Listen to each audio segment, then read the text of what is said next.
जय श्रीराम, हर हर महादेव. मी सचिन पाटील. एक खूप महान, मोठा, अत्यंत समाजाला दिशा देणारा, इतिहासाला कलाटणी देणारा आणि बिग बँग नंतर जर कुठला एक्सपेरिमेंट असेल तर तो म्हणजे जिवंतपणी आपल्या इथल्या एका महानुभावाने, एका महान आत्म्याने हजारो वर्ष तप यज्ञ करून, पण तप आणि यज्ञांवर त्यांचा विश्वास नाही, पण हजारो वर्ष विज्ञान नावाची माळा जपत विज्ञान विज्ञान विज्ञान करत लाखो करोडो वैज्ञानिकांच्या अखंड प्रयत्नातून जन्माला आलेल्या एका श्रेष्ठतम आत्म्याने जिवंतपणे स्वतःचं पिंडदान केलं आणि कावळाही शिवला पिंडाला. आणि त्याची बातमी जगभरात प्रसिद्ध झाली आणि भारताचं नाव परमोच्च शिखरावर गेलं आणि भारत खऱ्या अर्थाने विश्वगुरू झाला. अशा आविर्भावात मला ही बातमी कित्येकांनी पाठवली. दादा हे बघा, जिवंतपणे पिंडदान कावळाही शिवला. कोण आहे तो, काय आहे, त्याच्याशी मला काही सुद्धा.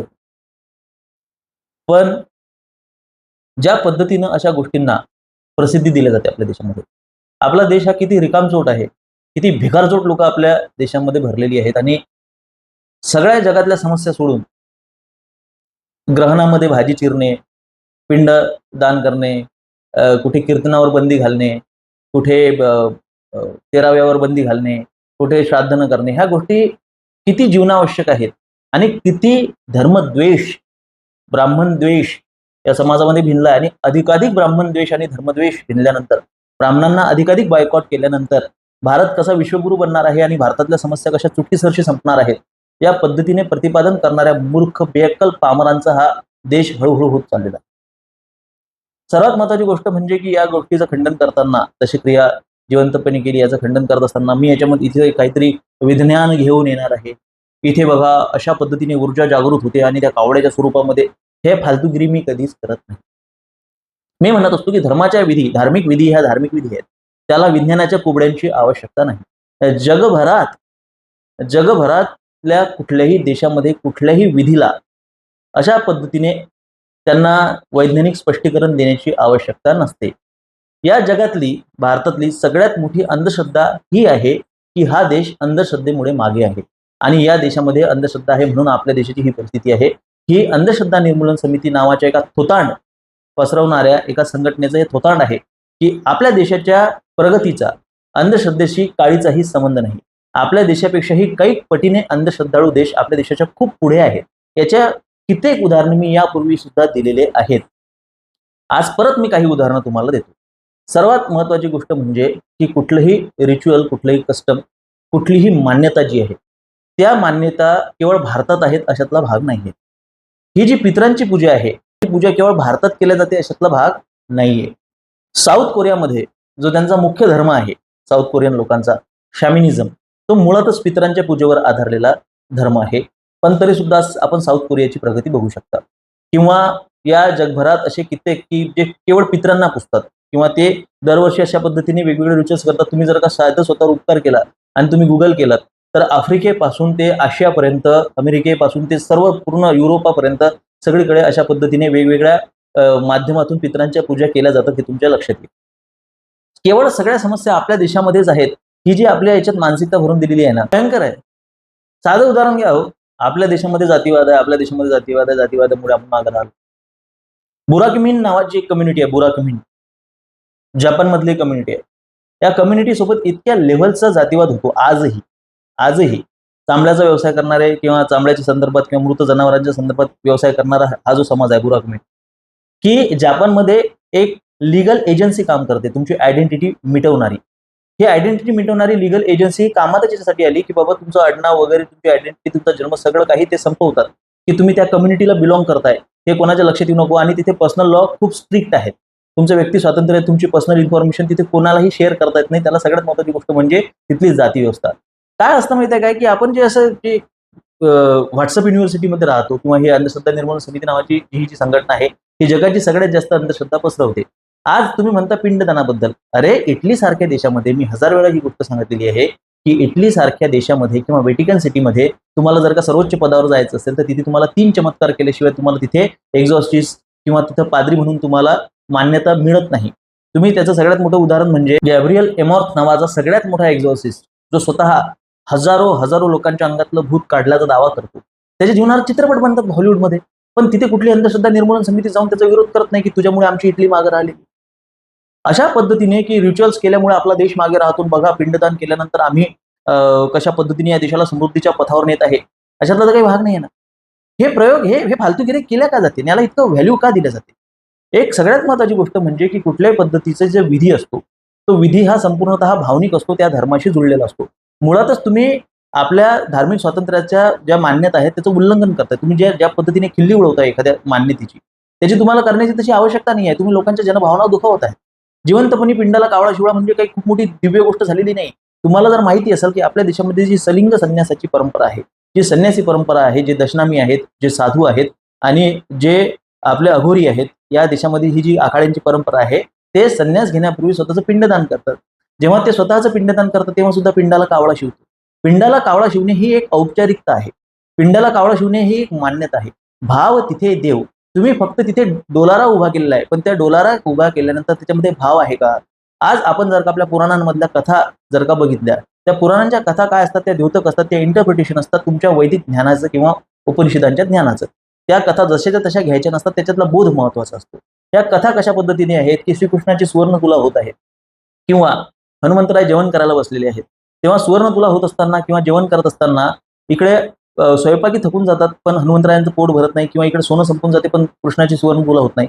तेव्हा कोणीतरी म्हणजे माता जानकी असोत किंवा माता रुक्मिणी असोत, ते मनाभावापासून तुळशीचं पान घेतात आणि ते अन्नामध्ये वाळतात. किंवा भीमाच्या संदर्भात सुद्धा ही कथा येते, किंवा सुवर्ण तुलेच्या संदर्भात सुद्धा ही कथा येते, आणि त्या तुळशीच्या पानाने सुवर्ण तुला बरोबर होऊन जाते. म्हणजे विधीपेक्षा भाव महत्वाचा आहे. हे आपल्याला वारंवार सांगितलेलं आहे की भाव तिथे देव, ही संतांची वाणी. तुम्ही केवळ आणि केवळ फक्त यज्ञ उभा केलेला आहे, त्याचा डोलारा उभा केलेला आहे, पण त्याच्यामध्ये जर का तुम्ही भाव ओतू शकले नाही तर ते सगळं काही म्हणजे भीष्मांचं वाक्य आहे की बिना भावाची केलेली जी ही पूजा जी आहे आणि बिना विधीची केलेली पूजा, हे म्हणजे पूजेचं साहित्य पकडून तुम्ही गटारात टाकून दिल्यासारखं आहे, महाभारतामध्ये भीष्म सांगतात. अशा पद्धतीने जेव्हा तुम्ही 100% संपूर्ण भावातून एखादी गोष्ट करता, त्यामध्ये एखादा कुठला विधी जरी सुटला असेल तुमचा तरी चालतो, पण तुमचा भाव शुद्ध 100% तिथे असणे आवश्यक आहे.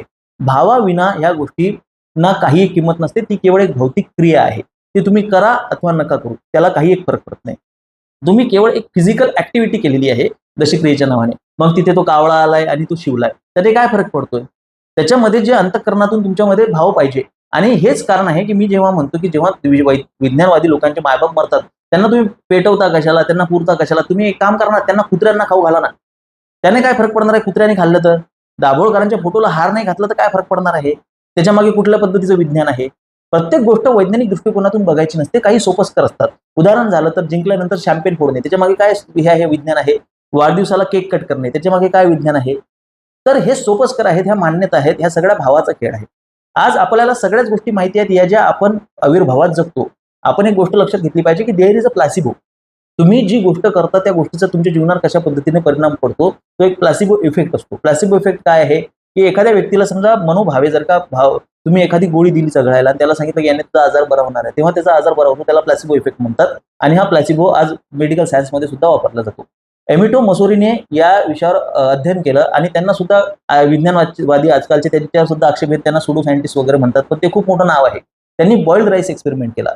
त्यामध्ये त्यांनी 2 याच्यामध्ये तांदूळ घेतले, उकळलेले तांदूळ, आणि एका तांदूळाशी ते खूप प्रेमाने वागायचे आणि दुसऱ्या तांदूळाच्या त्या पात्राशी ते खूप वाईट पद्धतीने वागायचे. ज्या तांदूळाच्या पात्राशी ते वाईट पद्धतीने वागायचे ते तांदूळ सडले आणि हे तांदूळ तसेच राहिले. त्याला बॉइल्ड राईस एक्सपेरिमेंट म्हणतात. तारे जमीन पर नावाच्या चित्रपटामध्ये सोलोमन आयलँडचं एक उदाहरण देतो आमिर खान. त्या उदाहरणामध्ये तो सांगतोय की बाबा एका झाडाच्या भोवती लोक जमा होतात आणि त्या झाडाला शिव्या देतात आणि ते झाड कोमेजून आपोआप तुटून पडतं. ते लोक झाड तोडत नाहीत, कारण की त्यांनी शिव्या दिल्यामुळे ते झाड काय होतं, कोमेजतो. त्याच्यावर जो शब्दांचा मारा होतो त्याच्यामुळे ते काय होतं, झाड त्याच्या भावना दुखावल्या जातात आणि झाडांना सुद्धा भावना असतात. आज त्यांच्या केवळ शब्दामुळे ते झाड कोमेजून तुटतं. पण आज या आयलंडवर ही जी प्रॅक्टिस केली जाते, हे जगभरातले लाकूड तोडे ती प्रॅक्टिस का करत नाहीत? त्याच्या मागे काय विज्ञान आहे? तुम्ही लाकडं कशाला तोडता? तुम्ही जाऊन सुद्धा तिथे शिव्या द्या म्हणजे झाड आपोआप कोलमडून पडेल, असं आपण म्हणतो का? नाही म्हणत ना. कारण की तिथे जो भाव ती लोक निर्माण करतात तो प्रत्येक ठिकाणी निर्माण होईल अशातला भाग नाही. This is the manifestation of thought. तुम्ही ज्या प्रक्रियेतून, ज्या पद्धतीने तुम्ही विचार करता, ज्या भावातून तुम्ही विचार करता, त्या भावात त्या भावातूनच तुमच्या जीवनामध्ये तशा तशा पद्धतीचे सकारात्मक किंवा नकारात्मक बदल होत असतात. संपूर्ण जगभरात हे जे लोक विधी करतात त्या विधीच्या मागे काहीतरी त्यांचा जो भाव असतो तो भाव तिथलं विज्ञान बनवत असतो.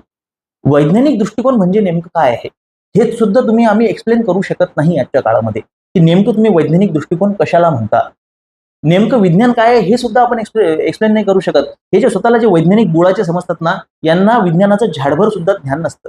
1801 मध्ये एक प्रयोग करण्यात आला. त्या प्रयोगाला आज आपण ऑब्झर्व्हर पॅराडॉक्स म्हणून ओळखतो. ऑब्झर्व्हर पॅराडॉक्स काय सांगतो, की एक पट्टी घेतली, त्या पट्टीला दोन अशा उभ्या रेष पाडण्यात आल्या, म्हणजे अशा दोन हे करण्यात आल्या, ज्याला म्हणतो त्याला असं त्यातून प्रकाश पास होईल अशा पद्धतीने दोन आयताकृती तिथे फाडण्यात आलं आणि त्याच्यातून काय केलं की लाईट पास करण्यात आली. आणि नंतर मग काय करा, लाईट कमी कमी करत नाहीत, ते फक्त लाईटचा एक फोटॉन त्याच्यातून पास करण्यात आला.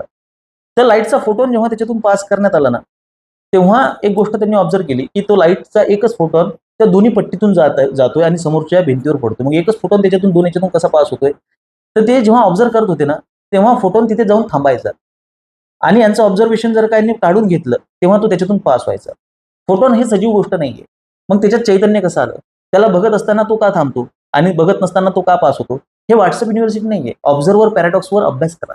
1801 मधला हा प्रयोग आहे. कदाचित तुम्हाला माहित नसेल, पण तो आहे, तो अस्तित्वात आहे. ऑब्झर्व्हरच्या वर अवलंबून असते की फोटॉन कशा पद्धतीने कार्य करणार आहे. म्हणजे if there is no observer there is no incidence. अशा पद्धतीने हे गोष्ट या जगभरातला कुठलाही वैज्ञानिक म्हणजे अल्बर्ट आइन्स्टाईन पासून आतापर्यंत कोणीही ही गोष्ट खोडून काढू शकलं नाही आणि याच्या मागचं विज्ञानही समजू शकलं नाही.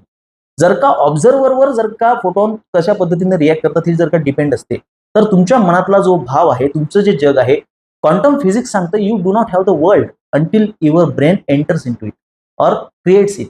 तुमच्या मेंदूने तुमच्या अवतीभोवतीचं जग निर्माण केलेलं आहे. म्हणजेच काय, तर ब्रह्मसत्य जगन मिथ्या. हे जग मिथ्या आहे. या पद्धतीचं ऑब्झर्व्हर पॅराडॉक्स पासून तर आजपर्यंत अशा कित्येक गोष्टी आहेत की समजा थेरी ऑफ किऑस असेल किंवा सिंग्युलॅरिटी असेल, की क्वांटम फिजिक्समध्ये अशा खूप साऱ्या गोष्टी आहेत की ज्या म्हणजे ज्याला म्हणतो फिलॉसॉफीच्या दर्शनाच्या दृष्टिकोनातून जर का आपण बघितल्या तर त्या दर्शनाच्या दृष्टिकोनातून आपल्या उपनिषदांच्या फिलॉसॉफीच्या अत्यंत जवळच्या आहेत. आज फिलॉसॉफिकल वेनं जर का आपण ह्या गोष्टी दर्शनशास्त्रीय दृष्टिकोनातून आपण ह्या गोष्टी मांडायला गेलो तर हेच विज्ञानवादी बोळाच्या समोर येतात आणि म्हणतात छे तुम्ही काहीतरी सांगताय, तुम्ही ह्या दोन गोष्टी मिक्स करताय. अरे तुम्ही एखाद्या उत्तरेत एखाद्या जंगलात जाऊन जर का कुठल्या उपनिषदांवर ज्ञान देणाऱ्या व्यक्तीच्या तुम्ही जर का सानिध्यात राहिला, उपनिषदांचं ज्ञान असणाऱ्या व्यक्तीच्या बाजूला जाऊन जर का तुम्ही बसलात, तर तुमच्या लक्षात येईल का, जर का तुम्हाला काळीभराचाही क्वांटम फिजिक्सचा अभ्यास असेल तर लक्षात येईल की हा तेच बोलतोय जे आज आपल्याला क्वांटम फिजिक्स सांगताय. सुफियान आलम नावाचा एक लेफ्ट आयडिओलॉजीचा पोरगा आहे, पण सुफियान आलम नावाचा एक त्याचं एक सुफी दुनिया नावाचं एक चॅनल आहे. तो या गोष्टी आज आमच्यापेक्षा त्या पोराला खूप जास्त नॉलेज आहे क्वांटम फिजिक्सचं. मी त्याला पाहतो किंवा तो विकास देवी कीर्ती किंवा आचार्य प्रशांत सारख्या डाव्या लोकांसोबत बसतो उठतो, पण ज्या पद्धतीनं तो ह्या गोष्टी एक्सप्लेन करतो क्वांटम फिजिक्सला, तो सुद्धा म्हणतो, तो सुद्धा मान्य करतो. एवढंच काय तर मॅट्रिक्स सारख्या चित्रपटामध्ये जे सिम्युलेशनची संकल्पना आलेली आहे ती सुद्धा उपनिषदांतून आलेली आहे. हे मी म्हणतोय काय नाही, हे त्या चित्रपटाचे मेकर्स म्हणतात. हेच कारण आहे की त्या चित्रपटामध्ये मॅट्रिक्सच्या क्रेडिट्समध्ये आणि त्याच्या ऍक्शन सिक्वेन्सेसमध्ये त्यांनी आपल्या उपनिषदांच्या हॅम्स घेतलेल्या आहेत, रुच्या घेतलेल्या आहेत, तमसोमा ज्योतिर्गमय. तुम्ही जर का ऐकलं तर तुमच्या लक्षात येईल की ऑपेराच्या टाईपने स्टाईलने त्यांनी ते हॅम्स म्हटलेले आहेत. 1999 मध्ये मी हा चित्रपट पाहिला होता, मला ते ऐकायला नव्हतं आलं. नंतर मी ते वाचल्यानंतर परत ऐकले. आता मी अजून खूपदा खूप ते ऐकत असतो. तमसोमा ज्योतिर्गमय मृत्युर्मा अमृतम गमय. तर हा सुफियान, हा मुसलमानाचा पोरगा, जेव्हाही क्वांटम फिजिक्स एक्सप्लेन करतो, he constantly talk about Upanishads, he constantly talk about Vedas, पण तो कधीही इकडच्या तिकडच्या दुसऱ्या कशाबद्दल तो भाष्य करताना आपल्याला दिसत नाही. तर त्या ज्ञानातून प्रभावित होऊन ज्या पद्धतीने आपल्या विधी बनलेल्या आहेत, ज्या पद्धतीने आपल्या निषेध बनलेले आहेत, त्याच्या मागे काहीतरी बेसिक्स सायन्स असतं. त्याच्या मागे काहीतरी खूप मोठं काही विज्ञान नसतं, पण त्याच्या मागे तुमचा जो भाव असतो, तो भाव त्या पिंडापर्यंत पोहोचणे किंवा त्या ऊर्जेपर्यंत पोहोचणे हे त्याच्या मागचं एक बेसिकचं हे असतं. हे तुम्हाला मान्य नाही नसू द्या. तुम्ही काय तीर मारले मला सांगा. तुम्ही कशा पद्धतीनं खूप काही मोठं वैज्ञानिक तुम्ही सत्य शोधून काढलंय. तुम्हाला खूप मोठा अवॉर्ड भेटला पाहिजे अशातला काही भाग आहे का. ऊर्जा कशा पद्धतीने, ही जे एनर्जी आहे ती कशा पद्धतीने ऍक्ट करते हे आजही जगापुढे कोडं आहे. आजही हे कोडं उलगडलेलं नाहीये. पण तुम्ही ज्या पद्धतीने कुठली गोष्ट एकदम ठामपणे सांगता की आत्मा ही गोष्टच अस्तित्वात नाहीये किंवा ही गोष्ट अस्तित्वात आहेच. नास्तिक आणि आस्तिक दोघंही ड्युअलिटीत आहेत. हे परमसत्य ज्याला समजलं तो या जगाला सांगायला परत येत नसतो, लक्षात घ्या. आपण त्या मार्गावर असतो फक्त. तर त्याच्यामुळे या जगामध्ये अशा पद्धतीचे विधी होत नाहीत आणि ह्या विधी केल्यामुळे आपला देश मागे राहतोय अशातला भाग नाहीये. अंधश्रद्धेवर जर का तुम्हाला प्रहार करायचा आहे ना, तर तुमच्या अवतीभोवती लाखो करोडो अशा अंधश्रद्धा आहेत की ज्याच्यामुळे तुमचं जनजीवन, तुमच्या जीवनामध्ये त्याच्या प्रचंड प्रमाणात त्याचा प्रभाव पडतोय. पण त्या अंधश्रद्धांवर आपल्याला भाष्य करायचं नाही. प्रकाश पोहरे नावाचे एक इसम आहेत. त्यांनी जोपर्यंत हिंदू देवी देवतांच्या आणि धर्माच्या अंधश्रद्धांवर प्रहार केला तोपर्यंत त्यांचं नाव खूप मोठं होतं. पण आज ते ज्या पद्धतीनं काम करत आहेत, ज्या एका गोष्टीच्या विरोधात काम करत आहेत, त्यांना कोणीही विचारत नाही. त्यांना ना BBC ना हे न्यूज चॅनल कोणीही त्यांना काहीही व्हॅल्यू देत नाही. काय केलंय प्रकाश पोहरेंनी? तर प्रकाश पोहरेंनी कोरोना व्हॅक्सिनच्या विरोधामध्ये त्यांनी लढा उभा केलेला आहे. त्यांनी कायदेशीर लढा उभा केलेला आहे प्रकाश पोहरेंनी. पण आज रोजी BBCला किंवा कुठल्याही न्यूज चॅनलला किंवा कुठल्याही पत्रकाराला जाऊन प्रकाश पोहरेंची मुलाखत घ्यावी असं का वाटत नाही? आज जर का तुम्ही disease control department of America जर का तुम्ही पाहिलं तर तुम्हाला एक लक्षात येईल की त्यांनी एक 2024 मध्ये एक 25 मध्ये एक रिपोर्ट प्रकाशित केला आणि प्रेशरमध्ये परत तो रिपोर्ट त्यांनी काढून घेतला आणि त्या संस्थेत काम करणाऱ्या लोकांनी सांगितलं की आम्हाला पॉलिटिकल प्रेशर आहे. तो रिपोर्ट असा होता की vaccine causes autism in children. लहान मुलांमध्ये जे वॅक्सिन दिलं जातं त्याच्यामुळे ऑटिझम हा आजार होऊ शकतो असा रिपोर्ट दिला आणि तो रिपोर्ट नंतर त्यांना बदलावा लागला आणि तो प्रेशरमध्ये बदलवला हे सुद्धा त्या लोकांनी सांगितलं. आज आपण ज्या लहान मुलांना जे वॅक्सिन देतो किंवा आता हे जे HPV वॅक्सिन आलेलं आहे, हे HPV वॅक्सिन कशा पद्धतीने मुलांवर काम करतंय, याच्या गळ्यात टेटस्कोप घालून पोलिसांपासून तर डॉक्टरपर्यंत प्रत्येक व्यक्ती येतोय आणि सांगतोय की नाही हे वॅक्सिन खूप सेफ आहे. पण त्याच्यावर जर का डेटा मागितला गेला डॉक्टरांना की बाबा यांचा सेफ असल्याचा आम्हाला डेटा द्या, तर ते हात वर करतात. अशी बरीच लोक आहेत की जे 15 लाख रुपये द्यायला तयार आहेत. 15 लाख रुपये की तुम्ही जर का आम्हाला एक सायंटिफिक रिसर्च दिला, एक डेटा दिला की ह्या वॅक्सिन सेफ आहेत, तर आम्ही तुम्हाला 15 लाख रुपये देऊ. याच्या विरोधात काम करणारे लोक जे या जगातली वैज्ञानिक अंधश्रद्धा तोडण्याचा प्रयत्न करत आहेत, त्या लोकांच्यासाठी तुमच्या पत्रकारांकडे वेळ नाहीये. अजून एक दुसरी अंधश्रद्धा चालते, लहान मुलांना शाळेत टाकण्याची अंधश्रद्धा. 3ऱ्या-4थ्या वर्षाच्या मुलाला काल मला एका पॅरेंट्सचा फोन आला होता की संघाची एक शाळा आहे, ते तिथे त्याच्या 3 वर्षाच्या मुलाला टाकायचं आहे, तुम्ही काहीतरी करू शकता का? 3 वर्षाच्या मुलाला त्यांना पिअर प्रेशरमध्ये शाळेत टाकायचं आहे. ही या जगातली सगळ्यात मोठी अंधश्रद्धाळू गोष्ट आहे. हार्वर्ड युनिव्हर्सिटी, हे व्हॉट्सअप युनिव्हर्सिटीचं ज्ञान नाही आहे. Go and search your self, search by your on. तुम्ही जा आणि स्वतः सर्च करा. तुम्हाला एक गोष्ट लक्षात येईल की हार्वर्ड युनिव्हर्सिटीने 75 वर्षांचा एक स्टडी प्रकाशित केला डिसेंबर 2024 मध्ये.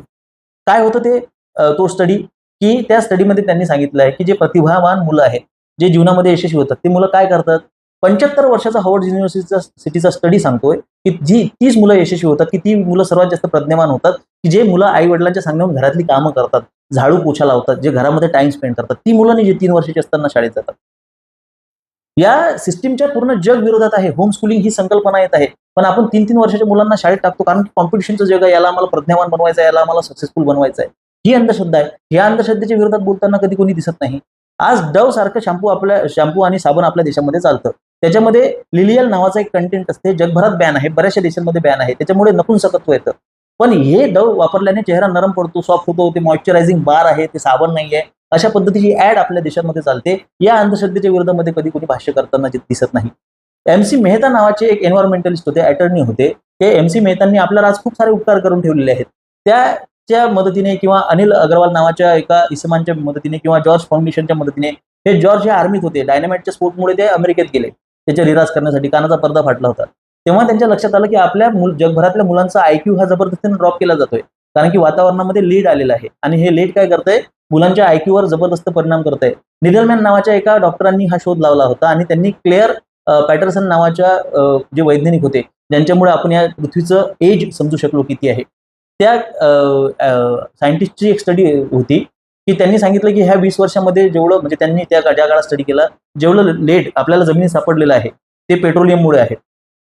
अमेरिकेने भांडून तिथे बऱ्याचशा लोकांचं करिअर बर्बाद वगैरे करून तिथे लेड पेट्रोलमध्ये टाकण्यास बंदी आली. पण जेव्हा जॉर्ज भारतात आले, त्यांनी जॉर्ज फाउंडेशनची स्थापना केली आणि अनिल अग्रवाल हे जे इंजिनियर होते, यांनी जेव्हा वेगवेगळ्या माध्यमातून किंवा हे जे एन्व्हायरमेंटलिस्ट आहेत त्यांच्या माध्यमातून जेव्हा केस केली या पेट्रोलियम कंपनीजवर, तेव्हा त्यांच्या बाजूने केस भांडायला आज जे आपल्या याच्यात बसलेले आहेत, संसदेत बसलेली लोक आहेत किंवा ज्यांनी पुढे कॅबिनेट गाजवलं, अशी लोक म्हणजे कपिल सिब्बल.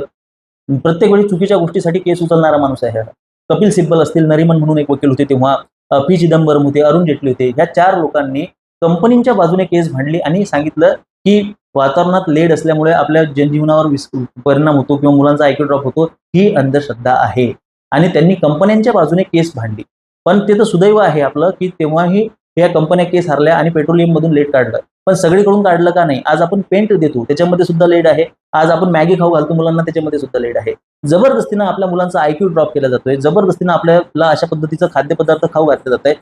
हरित क्रांती आपल्या देशामध्ये झाली, त्याचे हजारो पद्धतीचे दुष्परिणाम आपल्याला भोगावे लागतात. कॅन्सर ट्रेन नावाचा एक ट्रेन चालती आहे हरियाणातून दिल्लीमध्ये.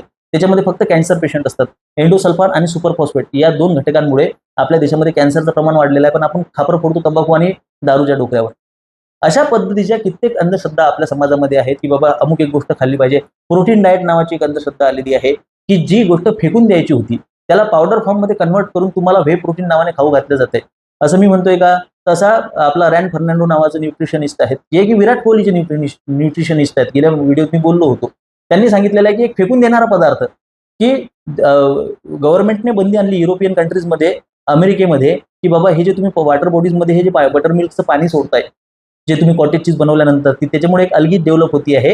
आणि हे परदेशातल्या लोकांना जेव्हा समजलं की बाबा त्याच्यामुळे ऑक्सिजन लेवल कमी होते पाण्यातलं, तेव्हा त्याला पावडर फॉर्ममध्ये कन्व्हर्ट करा हा जेव्हा आदेश आला, त्या पावडर फॉर्मला त्यांनी मार्केटिंग करून तुम्हाला व्हे प्रोटीनची, तुमच्या शरीराला इतक्या ग्राम प्रोटीनची आवश्यकता आहे म्हणून त्यांनी मार्केटिंग करून तुम्हाला दिलंय, तुम्हाला खाऊ घातलंय. त्याला आपण व्हे प्रोटीन म्हणतो. ही अंधश्रद्धा आहे. याच्यावर कधी कोणी भाष्य करत नाही.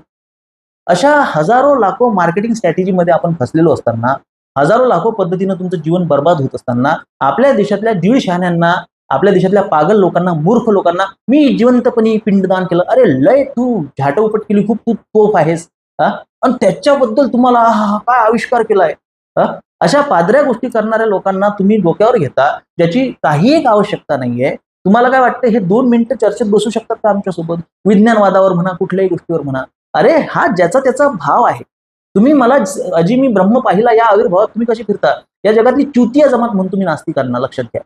नास्तिक म्हणजे तर हे म्हणजे असे असतात की माहिती त्यांना आण म्हणता उंबर माहित नसतं, पण सगळं काही माहित असल्याचा आविर्भाव त्यांच्यात असतो. क्वांटम फिजिक्सचा क्यू सुद्धा यांना माहिती नसतो की आपण काय म्हणजे हे काय असतं बाबा हे क्वांटम फिजिक्स, हे काय म्हणजे ऑब्झर्वर इफेक्ट काय आहे, थेरी ऑफ केओस काय आहे, बटरफ्लाय इफेक्ट काय आहे, क्वांटम पार्टिकल कशा पद्धतीने काम करतो, याच्याबद्दल त्यांना काडीचीही कल्पना नसते. पण ते आपल्याला विज्ञान शिकवत असतात.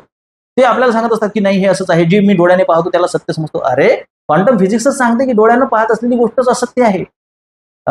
आपण जे पाहतोय तेच मुळात असत्य आहे. ब्रह्मसत्य जगन मिथ्या त्या बेसवर क्वांटम फिजिक्स चालतंय.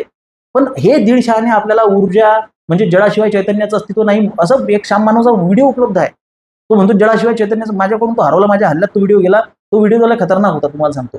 अरे हे चेंजिंग फॉर्म्स आहेत, खूप काही गोष्टी आहेत रे. हे म्हणजे मी पाहतोय की जेव्हा याला विचारलं जातं गॉड पार्टिकल बद्दल, दाभोळकरांना जेव्हा विचारलं जातो, शेंबळात माझी घोडल्यासारखं काहीतरी गोल गोल गोल गोल गोल गोल गोल गोल उत्तर देणं चालू आहे.